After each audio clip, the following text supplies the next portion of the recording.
Let's get straight to it. 2000 Lincoln Town Car. This is the 4.6 liter engine. So today we are simply changing our brake master cylinder. This is what the brake master cylinder on this vehicle looks like. You can see by comparing it to this one has a big port on the right side. That's where this brake proportioning valve goes. And then it's a small port on this left side where your regular brake line goes. So if your new part didn't come with the new proportioning valve, then you'll have to remove this one here and keep this one to put back on your new brake master cylinder. So you want to use a special wrench. It's an open end wrench like this, but this is called a line wrench. See, it curves around more than the regular open end wrench and allows you to get a real good grip on that part. So these are really easy to strip. So that's why they make these tools. Sometimes you can use a regular wrench, but it's recommended to use one of these line wrenches at all times. What I'm going to do right now is I'm going to loosen this bolt. I'm not going to take this line all the way out, and I'm going to loosen this line as well. I'm not going to remove that all the way out. So if you don't have a proportioning valve, then just loosen this right here. If you have a proportioning valve, then loosen the proportioning valve and loosen this line. So of course you're going to loosen this brake line first and then loosen the proportioning valve. All right, so right now these lines are loose. This line is loose, this line is loose, and this proportioning valve is loose. So let me go ahead and remove this harness. Once that harness connection is removed and we have these lines loosened up, now we can actually go ahead and remove this from the brake booster.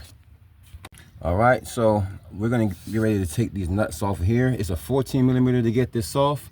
I'm using it's not a full deep socket, but it's deep enough to get over that bolt. I'm also using a swivel adapter. You don't have to use a drill or anything like that. I'm just using it to be fancy. You can definitely use a ratchet and an extension to get this out.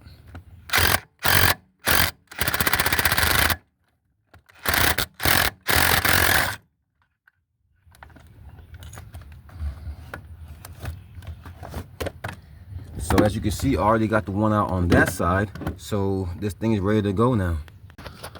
So not every vehicle will have this, but there was a black bracket that was right over the stud. We're gonna go ahead and slide that off. And now we can actually remove our brake booster once we get that down far enough. So now we can go ahead and pull our brake booster right off of there. And that's what it looks like once we get our brake booster out. And you can see all this moisture on the bottom here. That's proof that we had a little leakage. Otherwise, it would be bone dry, kind of like our new one over here. So you can see our new one is dry around here. That's how this one should be. Not as clean as far as dust, but definitely shouldn't be any fluids down there. And you can see how it also corroded on the inside of this brake booster here. So this master cylinder is definitely bad. So now that this is out, I can show you, this is the reason why I left these lines in. So now we can turn this on the side and have this facing up. So these are loose, if you remember. So I don't have to put too much torque to get these out. So once I get those out, I have these rubber plugs I can put on the sides here. That way they don't leak as I move this out of the vehicle, and I can work on this outside the vehicle and don't make a mess in the engine bay. So remember, if yours came with a proportioning valve, you gotta remove that. It's already loose from earlier. So we're just gonna use a wrench, just easily get that off and put this on our new part before we install it. So I'm putting the proportioning valve in here, making sure the O-ring is good. If your O-ring isn't good, it's time to get a new one. So I'm gonna go ahead and screw this all the way in here now. So our brake booster is ready to go now. So there's no need to put these lines on first since the brake booster is empty. No need to worry about any spillage. So we can go ahead and actually just line these two holes up with those studs and pop that right on. And don't forget about this bracket down here. Make sure you get this bracket down and out, and make sure it goes over the brake booster, over the stud. So if yours had a bracket like this in front of it, it should look something like this when you're done. Now we can go ahead and put our two nuts back on and tighten them all the way down.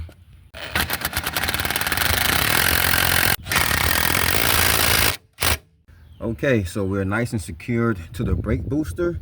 Now we just gotta get our lines back in. So we can line these lines up, start getting them threaded. So it's just two lines. So we can start getting them threaded. And then remember our line wrench. So now we can use our our 13mm Allen wrench to tighten both of these up. All right, so we got them both tight.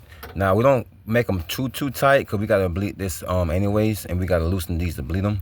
We just got it tight enough so it don't release any fluid. So now we can go ahead and plug this harness back in. All right, so now it's time to fill this with some DOT3 brake fluid. So this, as you can see, takes DOT3. So let's take this off and let's get to filling. All right, so you can use a funnel, but if you got skills like me, then you don't need no stinking funnel. Let's just pour this in here. So we want to get this up to the line where it says max on the side. So in order to bleed this, I have somebody in the car and they're going to put their foot on the brakes. And while they're doing that, I'm going to loosen these up one at a time and then let the air out. Have them pump it up again, hold it down, loosen it again, let the air out, and I'm going to do the same thing to both of these, at least about a good 5 or 6 times each. Pump it up real quick and hold it. All right, so open that one up there. All right, close it back. All right, pump it up about 2 times and hold it.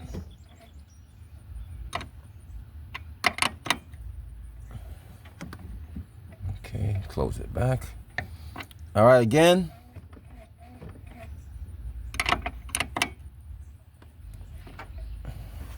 Close it back. One more time.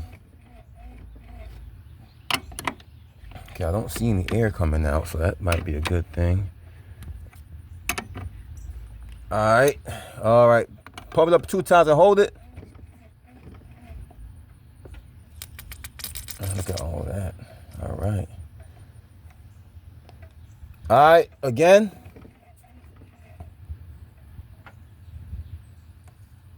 Yep, that's exactly what we want to see there. A lot of fluid and no air. Again. So we want to see fluid and no air. Look at all that fluid. Nice. So now our bleeding should be done.